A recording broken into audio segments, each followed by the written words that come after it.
So, welcome to Practical Cell Phone Spying. Before we start, a couple of notes on privacy. First off, cellular phone calls will be recorded during the talk. Surprise. If you do not want your cell phone calls recorded, turn your phone off. If you're on Sprint or Verizon, you're not GSM, my system is not going to talk to your cell phones at all, so don't even worry about it.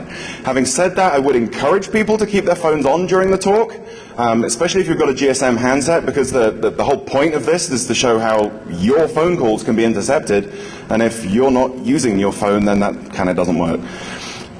Okay, this is the machine that's actually running the demo. I don't know if you can see this big gap here where the hard drive should be. It's actually booted from this USB key, and at the end of the talk, I'm going to be cutting that USB key in half with a pair of with a Leatherman. So I'm recording all kinds of very, very sensitive information, all kinds of settings about your phone, logging phone calls, all this kind of stuff. But it is all going to be destroyed at the end of the talk. So don't worry about that too much. Let me just get my power back in here. Thank you. Okay. Finally, I do have a backhaul in place here. I'm currently connected to my Verizon Droid, which is giving me voice over IP backhaul. So if you do connect to the network, generally the only way that you'll know that you're connected to the network is when you try and make a call. If you do make a call from the network, you'll get a recorded message saying you're being intercepted, yada, yada, yada. So effectively, keep your phones on during the talk, and every so often, just dial a number, see what happens. If you hear that recorded message, then you're attached to my system here. If you don't hear the message, you're fine. In either case, any time that anyone is connected to this network, a best effort is going to be made to connect calls, subject to the limitations of asterisk going over voice over IP, going over Verizon. And given that Verizon's the only cell phone network that, well, one of two, we may have unpredictable results, but we'll see. Okay, so the whole idea of the talk is, I'm talking about IMSI catchers, but in order to know what an IMSI catcher is, you need to know what an IMSI is. An IMSI is an International Mobile Subscriber Identity. You can think of it kind of like a GSM username. It's one of two parts of two things that live in your SIM card that authenticate you. Your IMSI is like your username. KI is the secret key that authenticates you into the network. So the IMSI lives on the SIM card, obviously. It's somewhat protected. When you connect to a network, one of the first things that network does is it'll say, stop using your IMSI, use this temporary IMSI instead. And what I'm going to be showing you on the demo a little later is how many of these TIMSIs have been allocated as a way of seeing how many people are associated with the base station. So an IMSI it's kind of a secret. The ICC ID, the long string of numbers that's printed on your SIM card, it's fairly closely related. For most US networks, and a lot of networks around the world actually, you can derive the IMSI from the ICC ID and vice versa. So it's not really that secret. Other places do it slightly better, and the ICC ID is just a random number. Either way, the ICC ID doesn't really play too much of a part. I only mention it because you can derive the IMSI from it, in the United States at least. So what's an IMSI catcher?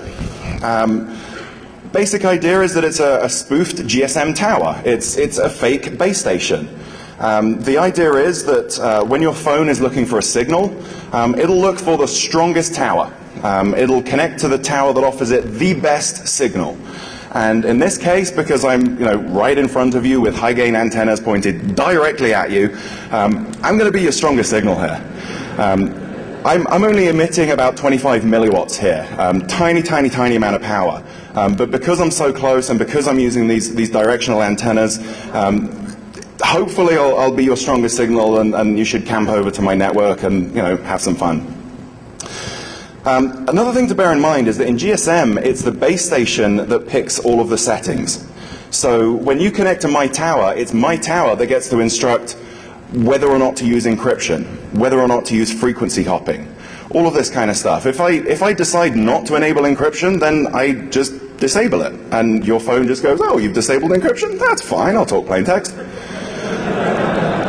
Seriously, it's that simple. There's all kinds of stuff that the base station can instruct the handset to do. Please take my word on it that I'm not doing anything malicious here. This test is for functionality only. There should be no permanent changes made to your phones whatsoever if you do connect to the network. But if I wanted to, there's all kinds of stuff I could do. I could update your SIM card. All kinds of fun to be had. So essentially, if you've got the ability to deliver a reasonably strong radio signal, and your base station will negotiate A50, which is plain text, you're pwned. There's nothing you can do about it. And there's a good chance that you won't even know about it. If I'm the tower, then not only am I your network, but I also control your handset as well to a pretty significant degree. The actual idea of an IMSI catcher has been around almost as long as GSM has. It was originally patented by Roden Schwartz in Europe in 1993. I've never seen reference to any US patents for it, but either way, patents in Europe are just as public as they are here, so all of the details of this is all public. The main important point about this is that if you were to go to Roden Schwartz and say, I want to buy an IMSI catcher, they'll charge you a couple of $1 million. The equipment that I have laid out on the table here, by far the most expensive part is the laptop. Second up is the USRP at about $1,500. And then, well, I think the next most expensive thing is this $20 instant messaging device.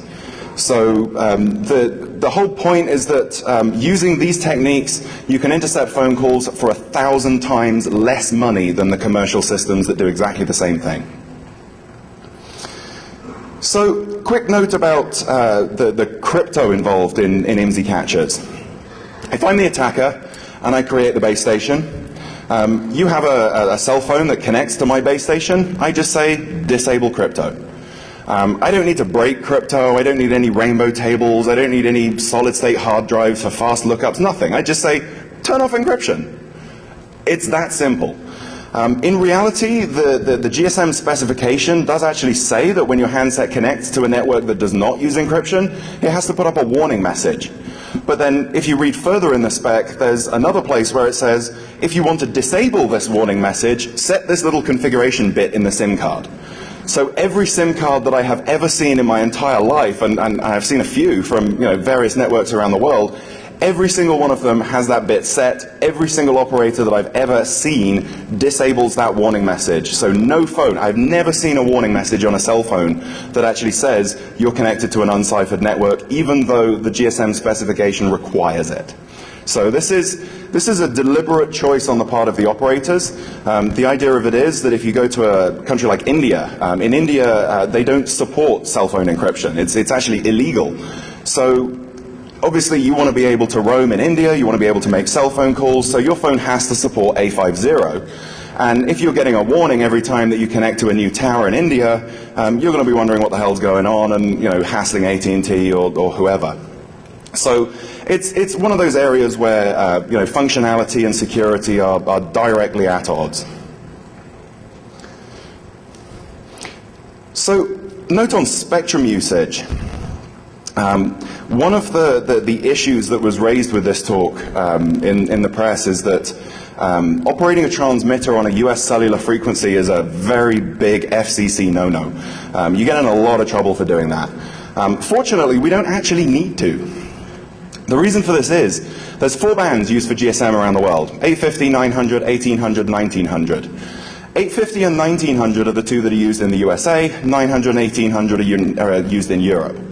If you actually look at the size of those bands and the frequencies that they cover, there is an overlap between European GSM 900 and the United States ISM band at 902 to 928 megahertz. So I'm actually running my transmitter here as a legal ham radio transmitter in I call it the ISM band, but it's technically a ham radio band. And as far as your cell phones are concerned, I'm just a European radio transmitter. I'm a European tower. Your phones don't care that I'm in the States. They don't care that they're in the States. They don't care that they're on a completely inappropriate band for the location that they're in. They just quite happily, it's like, hey, there's a tower, let's party. It's pretty crazy. So if you've got a European phone, if you've got a quad band phone, you'll see the network. If you've got a US phone that only works on US frequencies, you will not see the network. So The ISM band, industrial, scientific, medical. The idea of it is it's for very low power devices that use very low utilization, very low actual time on the air. They change frequency very rapidly, generally designed to be very non-interfering. But if you look at the regulations, ISM is actually secondary in the band. It's a ham radio band. Ham radio operators don't tend to like it because there's all this ISM crap cluttering up the place. So the noise is too much of a problem for most ham radio applications, so most hams dismiss it. But for our purposes here, we can run a GSM base station on a GSM frequency within a ham radio band. How do we do that? Well, first thing we need is a license. This URL is great. The licenses for the question set for the ham radio exams are all public. So if you go to this website, what they do is they just keep asking you the questions over and over and over and over and over again until you get them right. And if you keep getting it wrong, then it'll keep asking you, and if you get it right, then it'll stop asking you. And it just beats the right answer into you, and you can sit down with this site for a few hours and walk into a ham radio exam and just pass it.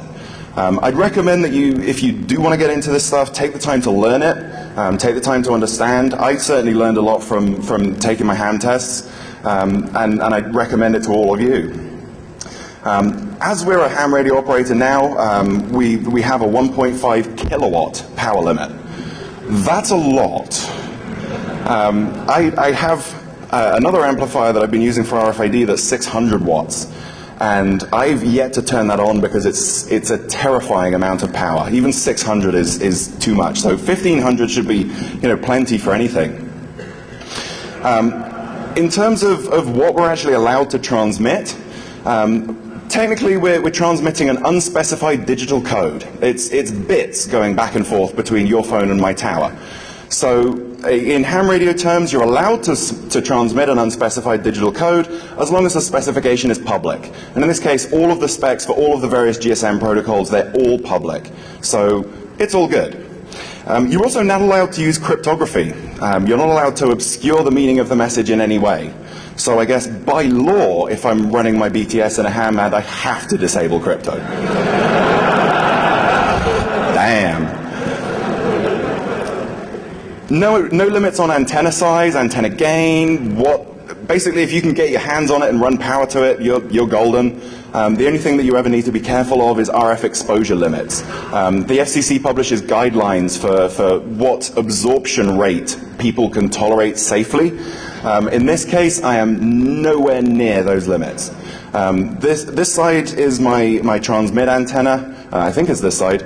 And it's putting out a total of about 25 milliwatts. To put that in perspective, your cell phones, if they're on the European, if they're on the higher bands, the 1800 and 1900, they'll be putting out a watt. That's 40 times more. If they're operating on the lower bands, the 800 and 900, they're putting out 2 watts. So that's 80 times more. So the phone in your pocket is exposing you to significantly more RF than my big scary antennas. The only other real requirement that we have is that the station has to identify itself every 10 minutes.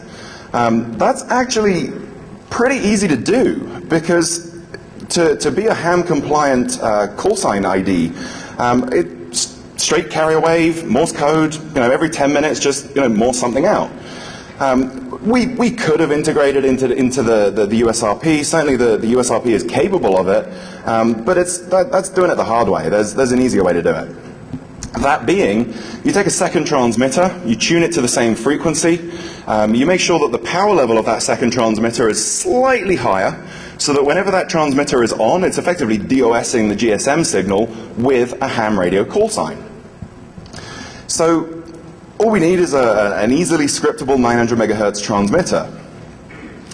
And as it turns out, this little pink instant messaging device is perfect. This is called the IMMe. This was brought to me by Travis Goodspeed. They're fabulous little devices. They have reasonably good power output. Obviously, keypad and screen is helpful. No firmware security. You can program them with a good FET. Unfortunately, they don't come standard with JTAG and RF connectors, but that's easy enough to add. So yeah, we can write firmware for this. We can match the frequency because we've got control over that in software. And then we just need to mux the signals together and amplify it up. So I'll actually pause there for one quick demo. No, actually I won't. I'll come back to that one. So in terms of the BTS itself, so we've got the IME for the ham radio side. What do we need for the GSM side? It's actually pretty easy. You need a USRP, Universal Software Radio Peripheral. These things are available online. They go for about $1,500 with the two daughter boards that you need. I'd also recommend, if you're going to get into GSM, check out the clock tamer. The URL's up here. The thing about clock tamer is that in GSM, the handsets derive their timing from the base station. So the base stations have extremely accurate clocks, and the handsets figure out how much their own frequency is drifting compared to the tower. So if I come along with a third-party tower, if my frequency stability doesn't match that of the local towers around me, all of your phones are going to be calibrated to those local towers, and you're not even going to see my tower because I'm maybe just a few kilohertz off. Clock tamer actually gives me plus or minus 100 hertz accuracy at 1.9 gigahertz. That's in its out-of-the-box configuration. It's about 0.26 parts per billion accuracy. And then you can get a GSM, I beg your pardon, a GPS module that drops it down to something ridiculous. Crazy, crazy, crazy accuracy. And it's all programmable and very flexible. It's highly recommended. On the software side, just a laptop computer, Debian, OpenBTS, and Asterisk. OpenBTS provides the GSM stack, and then Asterisk takes the calls in from OpenBTS and sends them out over the backhaul as voice over IP. It's a fairly basic base station. It does do voice, it does do SMS, it does not do data. And in fact, for the purposes of this demonstration, I've even disabled SMS. Purely because there's no way I can get your caller ID easily. So when you send an SMS, yes, I can route it out through the internet and connect it to where it goes, but the person who receives it is not going to know who it's from, and they're not going to be able to reply. So I figured it was just easier to disable it, but the system does support it. So let's get the BTS going here. So I wanted to see if we can get some video here. Is there a camera that we can get up on stage, or do you need me to turn the screen around? Okay.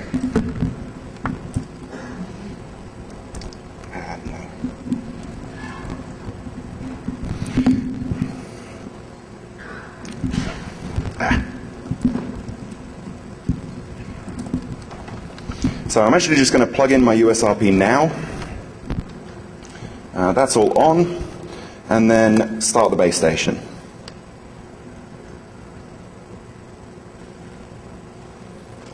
Or try to, if it would actually start. Let's try this again.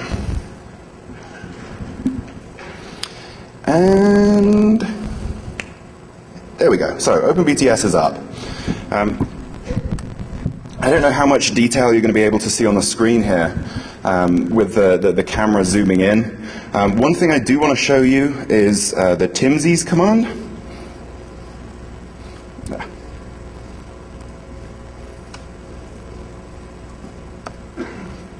So I don't know if you can actually make that out on the screen. The command I typed was TIMSIS, T-M-S-I-S. What that shows me is a list of all of the temporary IMSIs that have been allocated by the base station. In other words, how many people are currently associated with it. So you can see right at the bottom here, 0 TIMSIs in table. So I've started it up clean. There's nothing there. Nobody's connected. A couple of other things I'm going to show you as well. I'm just going to turn this around so I can type.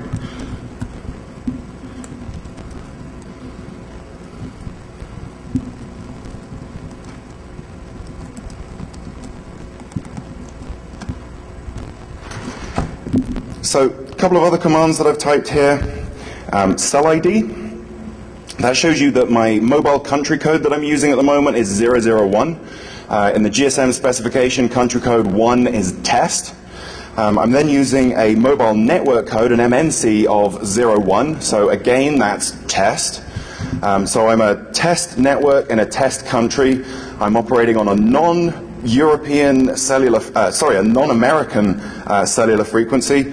And then if you look at the bottom here, The short name of the network that I'm starting is called DEFCON 18. Some phones will display that, others won't. But the point that I want to make across is that at the moment this is in a non-hostile configuration.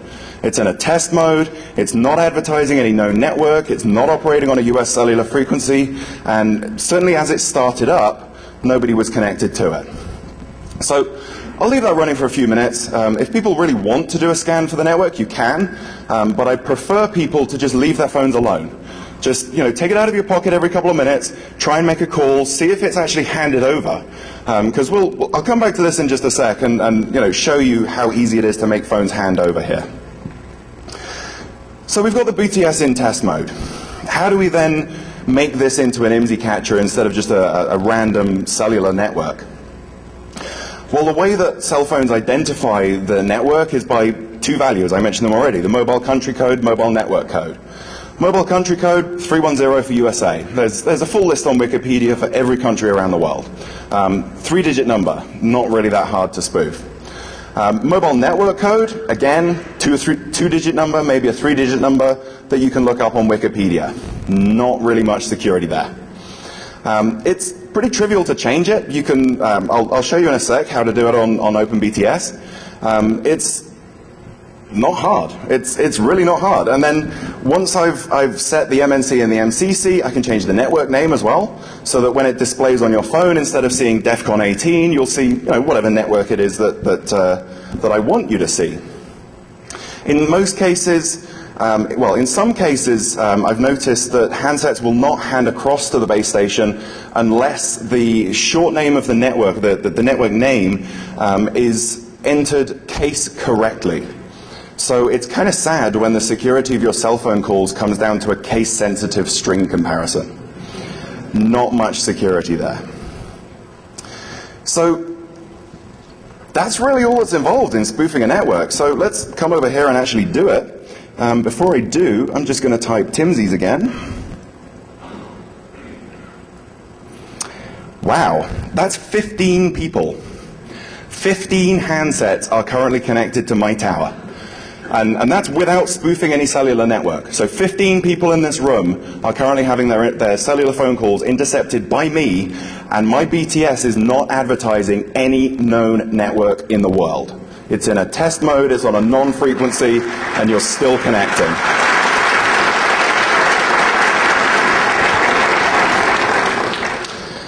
One quick thing, raise your hand if you have an iPhone.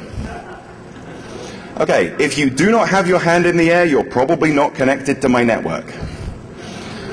In my experience, it's generally the iPhones that connect most easily. It's actually been quite the bane of my existence trying to keep the damn iPhones away. I kid you not, it's impossible to get rid of the damn things. So, okay. So we have, oh wow, we now have 30 TIMSIs in the table. People are still handing over to this. So in the few seconds that it took me to explain why there's 15 people, 15 more people connected. It's insane. It's really easy to do. So let's spoof an MNC and an MCC. So I mentioned the cell ID command. So that shows you the MCC, MNC, location area code, and cell ID. I can then do cell ID. Quick question for the audience. Raise your hand if you'd like me to spoof T-Mobile. Okay. Raise your hand if you'd like me to spoof AT&T. Should have seen that one coming. Okay. So I'm just going to turn this around. All I do is I type cell ID, and then I give it the mobile country code. Well, we're in the States, so our mobile country code here is 310. And then I give it a mobile network code. Well, AT&T's mobile network code, they have several, but the most common one that they use is 410. So let's type that in. And then I'm going to leave the location area code and the cell ID the same, so that's going to be 666 and 10. That's it. I'm now spoofing AT&T. I could, be a little more careful about it. I can do config.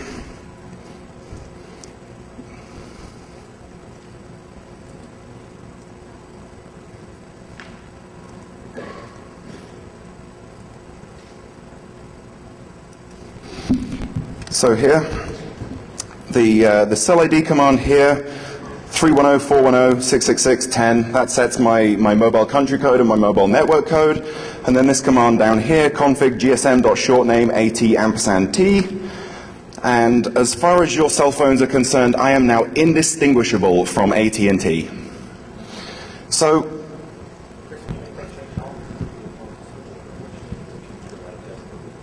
the question was, how long does it take to hand over? That's kind of the point of the talk, in all honesty.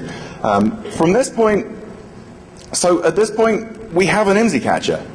I can sit here and over the next 20 minutes, half an hour, every AT&T cell phone in the room will gradually hand over to my network, gradually start giving me audio traffic. So from this point on, the only question becomes, how can we make phones hand over more rapidly? In practice, it might sit here for an hour before any significant number of phones connect. So we want some techniques to speed it up. So at this point, we do have a simple IMSI catcher. We're spoofing a cellular network. Clearly, handsets in the audience are handing across to me. Has anyone actually tried to make a call and hear the recorded warning message yet? Yeah, one here, another at the back, another over here. So yeah, I mean, clearly you guys are handing over, you're connecting to my network. I'm getting all of your traffic. So how do we filter this down? Well, firstly, I now know your IMSIs. So I can filter based on IMSI. If I know the IMSI of the specific person that I want to target, I can exclude everyone but that IMSI. Likewise, I can do the same with the IMEI, which is the equipment serial number, the equipment identifier.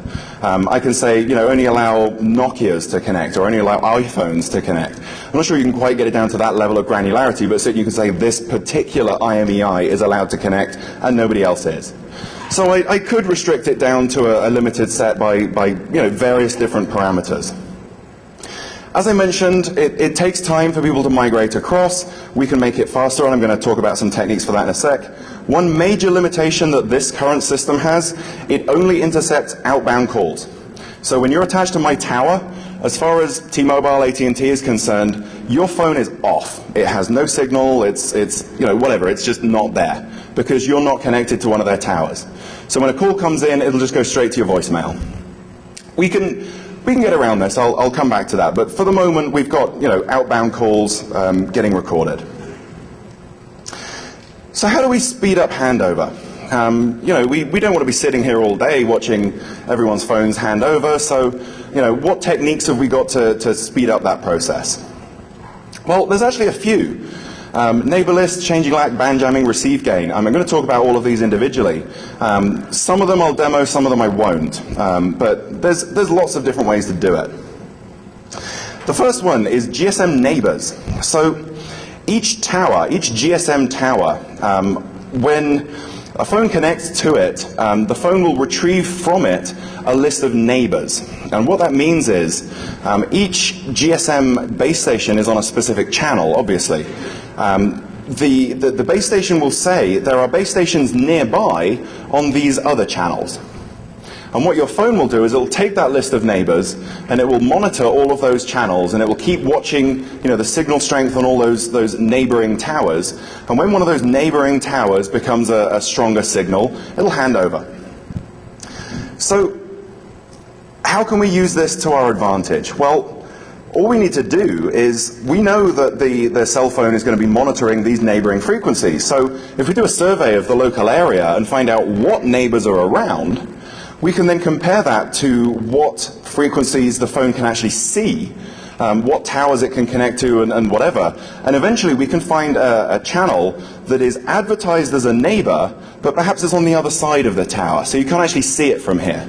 So I can put up my tower on a frequency that I know your phones are listening to, and that I know there isn't a tower there, so that the moment that base station pops up, your phones are all going to go, oh, okay, we must have driven down the street and this tower is now closer, so I'll just hand over to it. So how do we do this? It's actually pretty easy. You get a Nokia DCT-4 phone, I believe. The 3310 does the two European bands. The 3390 does at least one of the US bands.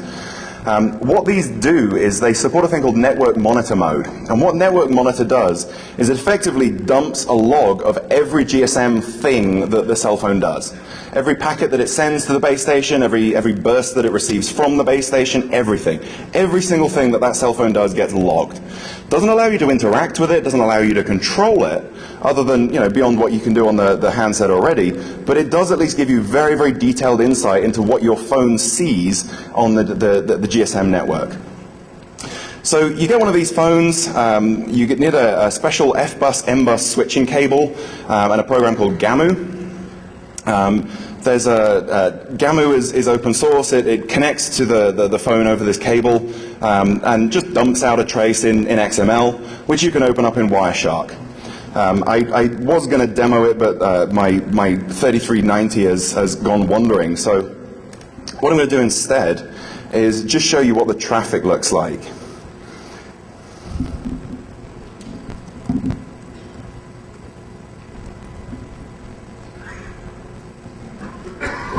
So this is a capture that I recorded last night. This was of a handset connecting to T-Mobile. And I actually caught it only partway through the boot sequence, so there's a bunch of traffic that was hanging off the top here. But you can see you've got all of the various GSM messages in here. And if I click on the right packet, let's try System Information Type 2, which is that one. You can see Wireshark breaks it down nicely, and within this packet it actually says, here's my list of neighbors. So literally, you just take this phone, you turn it on, you connect the cable, you run GAMU, and then you look at the Wireshark trace and you've got a list of channels. You then compare that, just literally turn a radio receiver onto each of those channels and see if you get a signal on them. It's not hard. And using this, you can find an advertised neighbor that's not actually in use in the local area and speed off handoffs by taking advantage of that.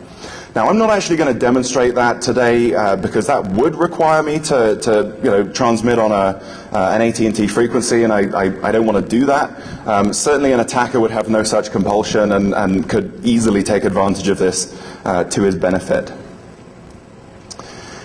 So we can find GSM neighbors, and we can take advantage of that. Another way to speed up handoffs is the location area code. The idea of the LAC is it groups together a bunch of cells. So you'll have a whole bunch of cells in one specific area that advertise the same LAC.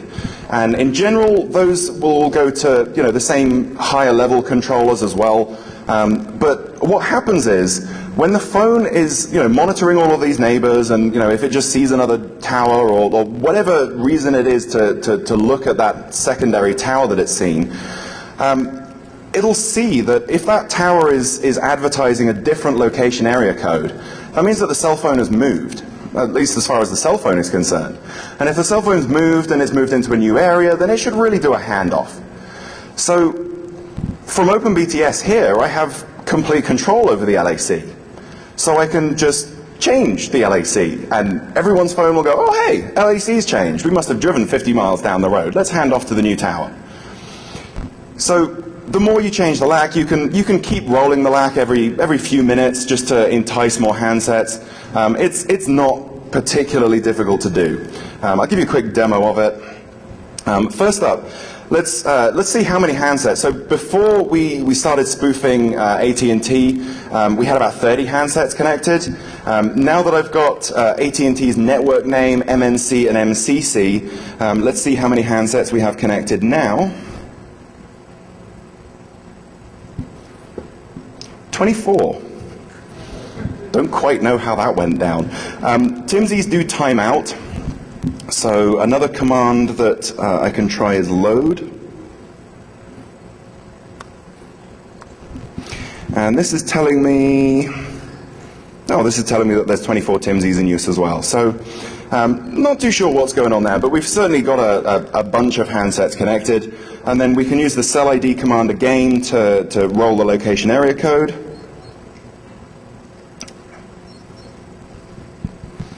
I'm just going to turn this around a second so I can actually see.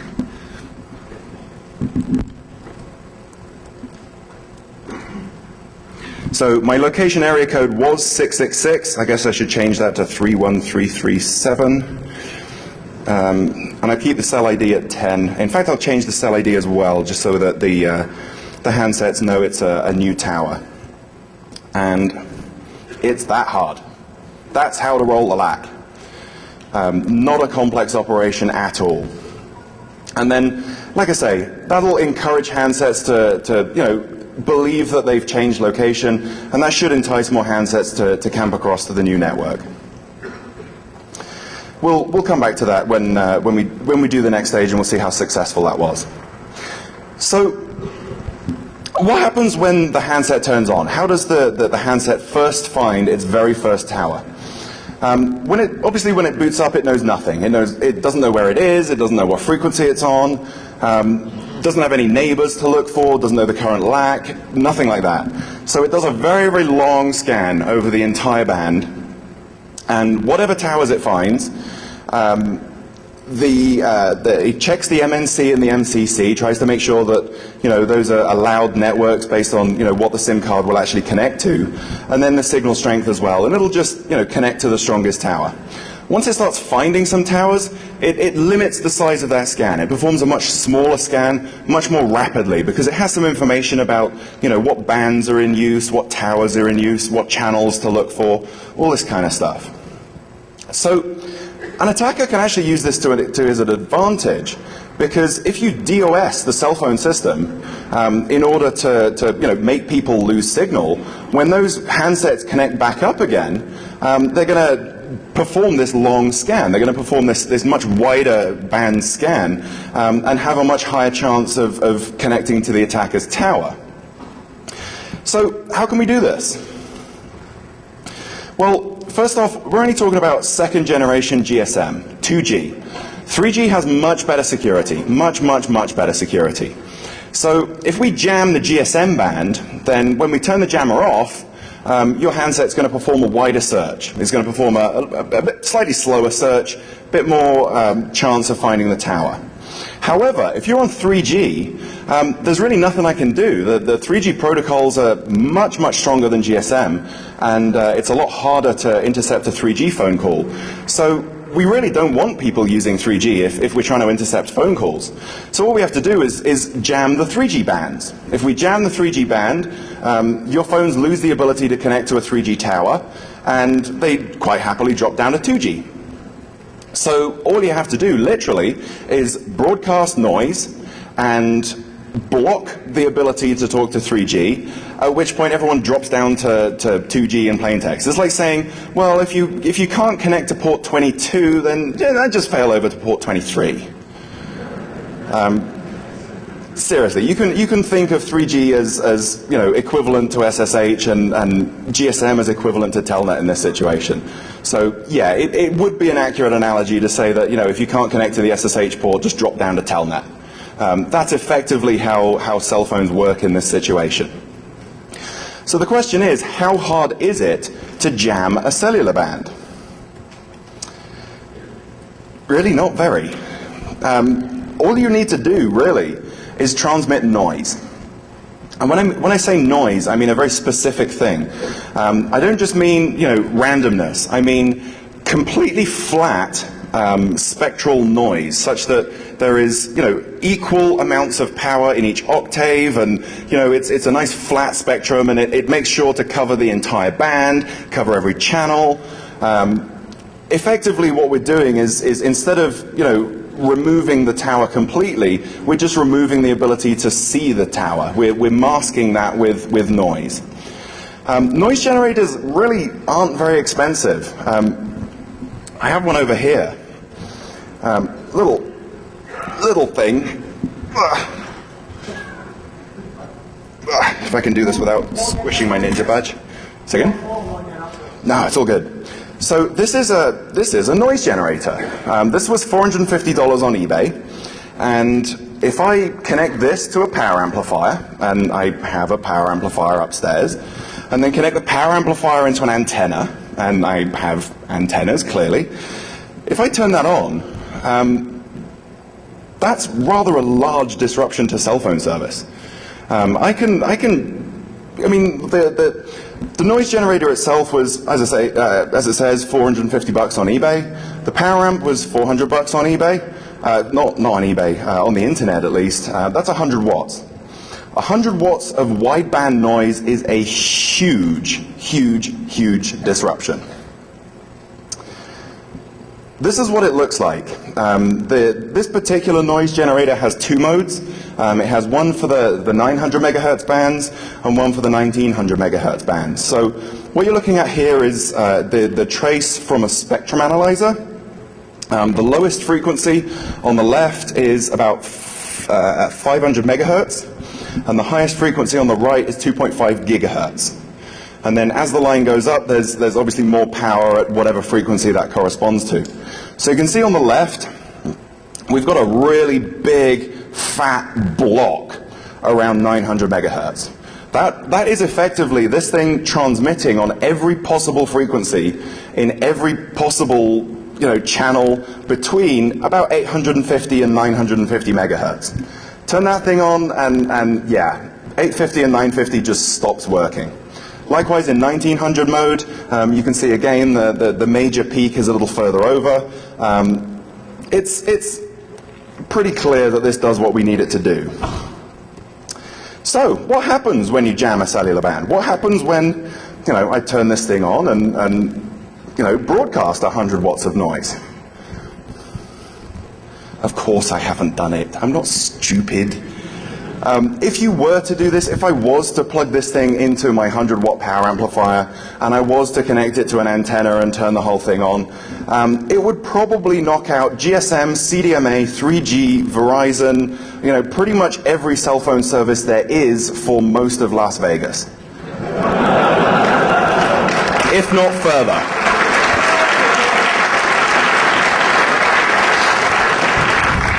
So yeah, I'm not turning this thing on. The main reason that I have this is because it's a fabulously useful piece of test equipment. If you're trying to classify filters, you put wideband noise into a filter, and as long as it's nice and smooth, you can compare what comes out and very, very accurately characterize your filter. That's what I use this for, not for DOS. The thing about band jamming is that there is no way to defend. It's impossible, cannot be done. Short of swamping it with more and more power. You do only need a short burst, few seconds, but it's still way, way, way too offensive for what I'm doing here. So as I said, 100 watt of amplifier and a reasonable antenna would probably knock out Las Vegas cell phone systems. So another technique that we can use to make handsets hand over, there's a command that the BTS can send the handset that basically says, treat my signal as if it was stronger than it actually is. Meaning that if I just, let's say, on a scale of, plus 50 to minus 100, anyone who knows RF will understand why I'm choosing that range. But plus 50 to minus 100. Let's say my signal's coming in at minus 80, really, really low. I can say to your handsets, just add 100 to that, would you? And it'll go, oh, okay, you've got a, 20 dBm signal. Ah, that's fine, you're the strongest tower around now. I'll connect to you. It's ridiculous, and it's another great example of some of the instructions that a BTS can send a handset. So, I don't even necessarily need to be the strongest signal. I just need to have a signal that you can pick up and be telling you that I'm the strongest signal. It's ridiculous. And the handset will comply. It has to comply because that's how GSM works. When the handset gets an instruction from the tower, it complies with it.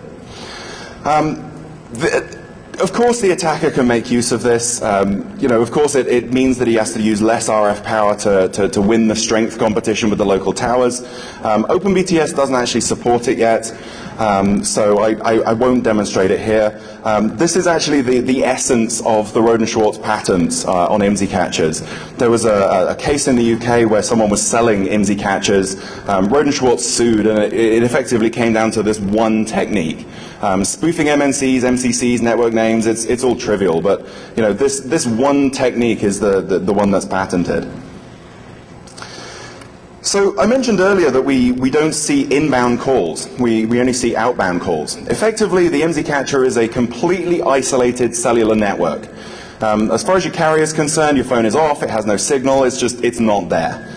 So of course they're going to send calls inbound to your voicemail. Where else are they going to send it? Your phone's off.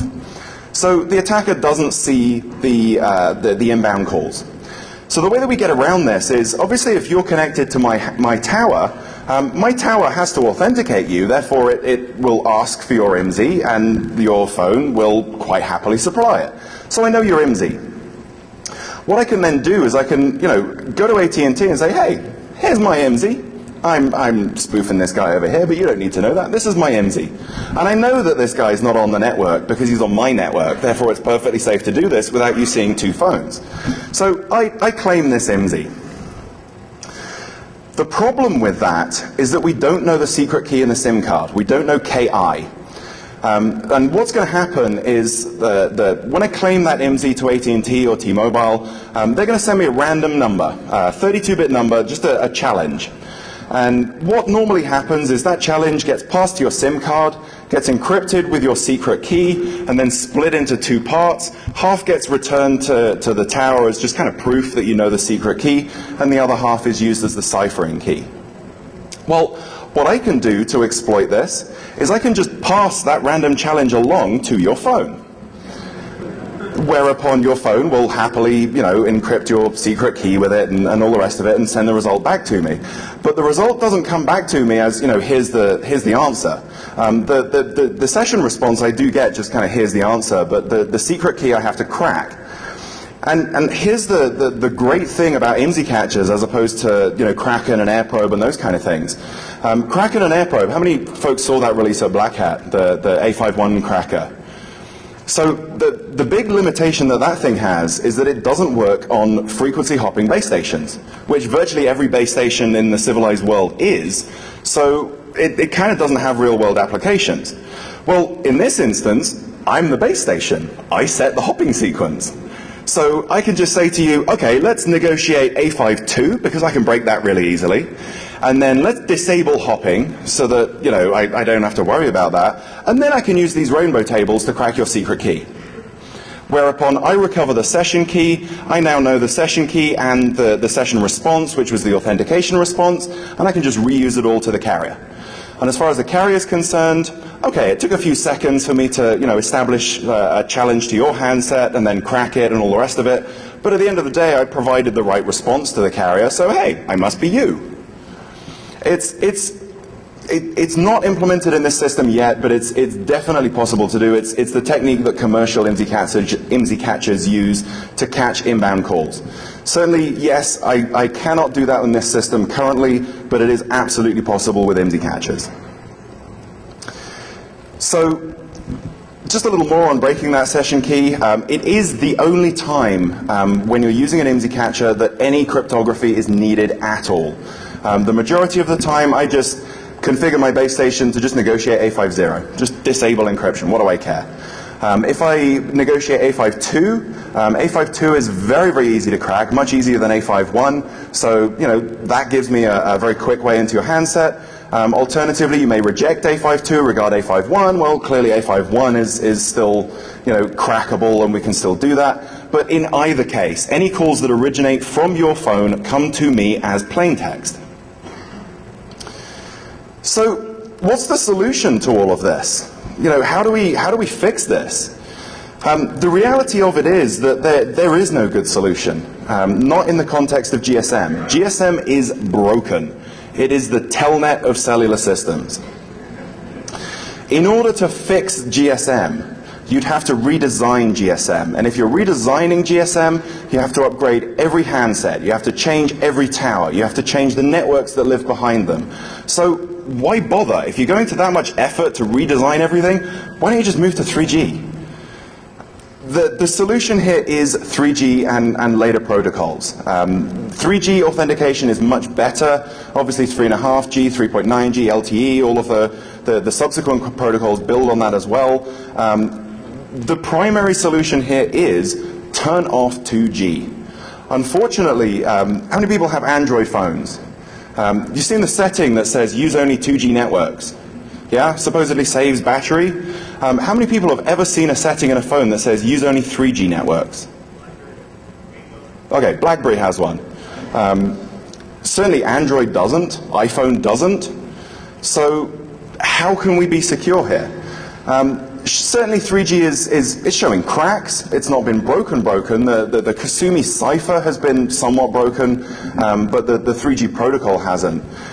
So yeah, just use 3G. Look for that icon on your screen with the little 3G. If you see that, then you're pretty good. Alternatively, just treat it like a data network. Just layer put another layer of crypto on top of it. Treat it like voice over IP. Just use it as a data network. Treat it like the internet. Encrypt everything that goes across it. Just don't trust it. And then in the long term, the big solution is to just turn off 2G, which will happen eventually as 3.5G and 4G are deployed more widely. Hopefully, now that I've demonstrated this, there'll be little argument that it's totally possible to intercept 2G phone calls. So hopefully it'll spur some uptake of 3G, and we'll see where it goes. So one final demo. Let me just see how many TIMSIs we have connected here. 17. Okay, so people are actually handing back to the normal network. That's unusual. Certainly there was a lot of handsets connected to start out with. It's possible that I actually mistyped AT&T. That I think there's some spaces in there. So it's entirely possible that your handsets are connecting to me and going, oh, you're not spelling AT&T correctly. I'm out of here. So either way, certainly feel free to make some calls through it. The only limitation is that you have to dial 1 in front of the number, or whatever country code you want. You're only limited by the $20 of credit in my SIP account. Feel free, if you've not heard the recorded message, then like I say, connect to the network and have a play. It's there for the next couple of minutes while I take some questions. So yeah, have fun.